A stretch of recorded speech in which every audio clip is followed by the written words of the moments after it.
បាទជំរាបសួរគឺសួស្តីអ្នកទាំងអស់គ្នាដែរថ្ងៃនេះដែរគឺយើងនឹងបន្តទៀតតកតងទៅនឹង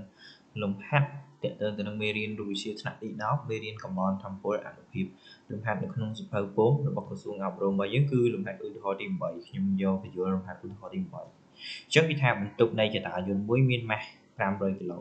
ក្រាមផ្លាស់ទីឡើងផ្លាស់ទីចុះក្រោមដោយសន្ទុះថេវិក្តរ A ស្មើនឹងវិក្តរ C នៅលើ5ខ្ញុំមានល្បឿនដើមវែងស្មើជាមួយនឹង5ម៉ែត្រក្នុងវិនាទីក៏បាទបន្ទុកនេះចុះបានចម្ងាយដីស្មើ16ម៉ែត្រក៏គណនាកម្មននៃបាទនៃទំនាញផែនដីបាទដែលមានអំពើលើបន្ទុកយោងបាទក្នុងបន្ទុកចរាយន្តក្នុងម្លាស់ទី16ម៉ែត្រនិងខគណនាកម្មននៃតំណែងខ្សែកាបដែលមានអំពើលើបន្ទុកចរាយន្តនៅក្នុងម្លាស់ទីនោះនិងកគណនាកម្មនគួបនិងខគណនាធម្មពលស៊ីនេតិករបស់ចន្តាយន្តនៅខណៈវាចុះបាន16ម៉ែត្រហើយគេយកសេរីស្មើជាមួយនឹង 9.80 បាទអញ្ចឹងយើងមើលបាទនេះគឺតំណែងខ្សែនេះខ្សែវាឡើងលើចេះខ្សែវាបាទនេះគឺតំណែងខ្សែវិកទ័រតេបាទនេះយើងដាក់វាវិកទ័រតេហ្នឹងមកបាទវិកទ័រតេបាទអញ្ចឹងចតាយន្តនឹងវាធ្លាក់ចុះក្រោមអញ្ចឹងយើងមកមើលដំណោះស្រាយអញ្ចឹងគេថាកគណនាកម្មនបាទគណនាកម្មននៃកម្លាំងទំនាញផែនដីបាទអញ្ចឹងយើងតាំងបន្ទុកនៃចតាយន្តរបស់យើងដោយចំណុច1នេះបាទនៃចំណុច1ហ្នឹងទៅនឹងខ្សែទាញឡើងទម្ងន់ទាញចុះក្រោមបាទអញ្ចឹងអានេះគឺរូបយ៉ាក្រាមរបស់យើងបាទយ៉ាក្រាមអញ្ចឹងបន្ទុកយន្តវាមានអំពើលើវាកម្លាំងមានវាគឺមានតំណែងខ្សែ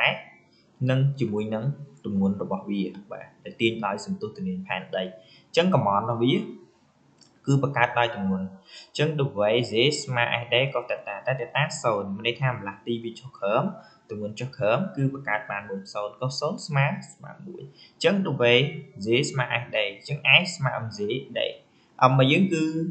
ស្មើជាមួយនឹង500គីឡូ Z ស្មើ9.80និង D 16យើងគណនាមកឃើញ W Z បាទអញ្ចឹងយើងគណនាមកអានេះតម្លៃវិញយើងអាចគុណខ្លួនយើងបាទគុណខ្លួនយើងស្មើប្រហែលបាទហ្នឹងគឺអត់អីទេអញ្ចឹងគណនាកម្មននៃតំណែងខ្សែអញ្ចឹងយើងតាមអនុវត្តតាមច្បាប់ Newton គឺកម្លាំងដែលមានអំពើលើវាគឺស្មើសំសល់ថាផលបូកកម្លាំងទាំងអស់គឺស្មើជាមួយនឹង MA ដែលយើងសរសេរជា module មានន័យថាយើងគិតទិសដៅវាចុះមកក្រោមកាលណាយើងគិតទិសដៅវាចុះមកក្រោមគឺយ៉ាងម៉េចបាទយើងមើលកាលណាយើងគិតទិសដៅវាចុះមកក្រោមគឺនេះ A យើងគឺយើងយកចុះក្រោមអានេះគឺ A អញ្ចឹងមានន័យថាទិសដៅរបស់ P នេះគឺដូចសញ្ញាបូកបាទយើងយកវាបូកយើងគិតពីទិសដៅមកហើយ T នេះគឺយើងយកសញ្ញាដកយើងសរសេរជាតម្លៃនេះយើងមើលទេបាទមើលកន្លែងនេះមកអីចាស់បាទសុំទោសយើងក្រោយវិញអញ្ចឹងអានេះយើងសរសេរវាជាតម្លៃបាទអញ្ចឹងយើងបានតេបោះមកបោះតេគឺ MZ M កតាឲ្យ Z ដល់ A អញ្ចឹងយើងមើលតិចមកគឺតេយើងចំនួនឲ្យប៉ុណ្ណឹងហើយតេតាយើងគឺ180ដោយសារតែទិសដៅយើងគឺផ្ទុយគ្នាបំលាស់ទីមកក្រោមតេឡើងលើគឺបាទកើតបាន180អញ្ចឹងកុស180គឺស្មើជាមួយនឹងដក1កន្លែងនេះកន្លែងយើងកាយនេះបាទហ្នឹងបាទដក1បាទអញ្ចឹងដក1យើងគុណវាចូលមកគុណវាចូលមកបាទនេះគេបាទអញ្ចឹង m របស់យើងមានបាទអានេះវាមានអានេះវាស្មើដក1យើងគុណមក m កតាឲ្យ z 9.81 បាទអានេះយើងតម្រូវវាបាញ់អញ្ចឹងក៏បានដកសិនក៏បានបាទបានអីគេតម្លៃយកវាបាទយើងគណនាមកឃើញកម្លៃកម្មនវាគឺប៉ុណ្ណឹងបាទកម្មនខួបមួយទៀតអញ្ចឹងកម្មនខួបគឺវាស្មើជាមួយនឹងកម្មន2ដែលបង្កើតដោយ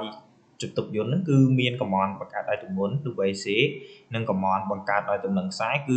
WT បាទអញ្ចឹងយើងបូកគ្នាមកអានេះមានសញ្ញាដកបាក់បូកគឺដកអញ្ចឹងយើងគណនាមកឃើញតម្លៃកម្មនសរុប total វាគឺប៉ុណ្ណឹង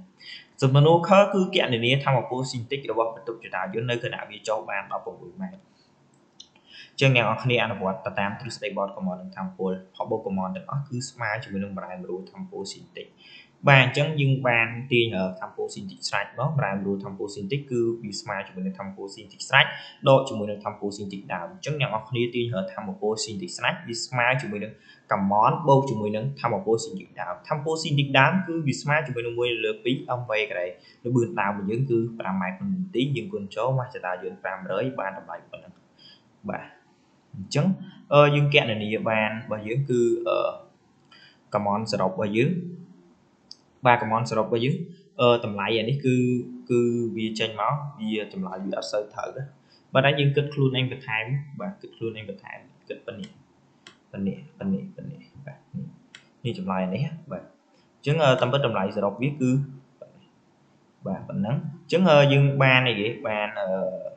បាទយើងបានវាបូកបញ្ចូលគ្នាមកគឺស្មើជាមួយនឹងតម្លៃប៉ុណ្ណឹងចឹងលេខហ្នឹងវារៀងខុសអញ្ចឹងអរិយការគិតលេខគឺសំខាន់គឺការយល់ទៅលើមេរៀនគិតលេខគឺយើងប្រើគណិតវិទ្យាមកដោះស្រាយប៉ុន្តែក៏កុំឲ្យខុសដែរគឺយើងមើលទៅលើបាតុភូតវាដែរយើងគិតហើយយើងមើលថាវាសោស្របទៅនឹងប្រធានលំហាត់អស់អញ្ចឹងការដោះស្រាយមានតែប៉ុណ្្នឹង